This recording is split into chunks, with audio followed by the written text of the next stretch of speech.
Stitch by stitch, and hours of tedious work, an army created in 6 weeks who may not be on the front lines, but are doing their part to keep the old Pueblo safe. The army that said, this is Tucson, we rise up, we will take care of you, we got you covered. Michelle's group, Mending Souls, has gone from a small nonprofit sewing donations for local hospitals to now over thousands of volunteers lined up in these cars. How many presents you got for us today? A lot of working hours, little sleep. I feel like we've trauma bonded through the experience. And it should have the ties all ready to go. Their hard work has made more than 50,000 masks. The process is broken down into teams. The cars represent the sewers.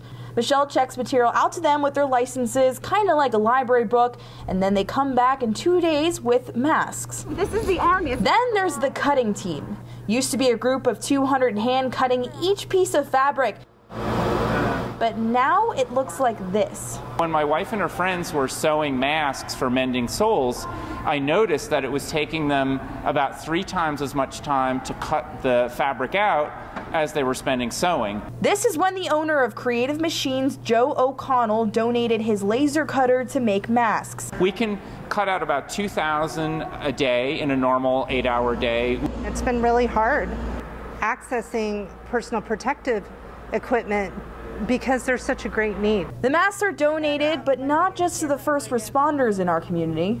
My son's in the Air Force. He's a special mission aviator in combat rescue, and they are deployed, but they are living in tents, and social distancing isn't really a possibility when the next guy or gal is 6 feet away from you. There's 85 different service people out there that really need masks, so we're going to be shipping those out tonight. Navajo Nation.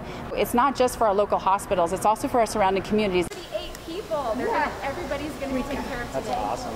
Every volunteer banding together as one. To hear recently that we were #1 self-funded nonprofit in Arizona for mask making, to now I hear word is that they're now #1 in the United States.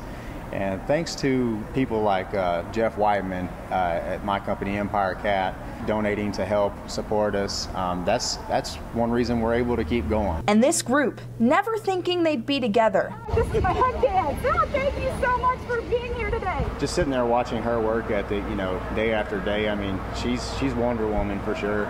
I feel like I'm witnessing the most beautiful side of humanity. If they can save one life, it's all worth it. We're a community, we're part of Tucson, and so it's like, wouldn't you help your own family? Of course. A family working to overcome a deadly virus circling our nation. Veronica Vernaccio, KGUN 9, on your side.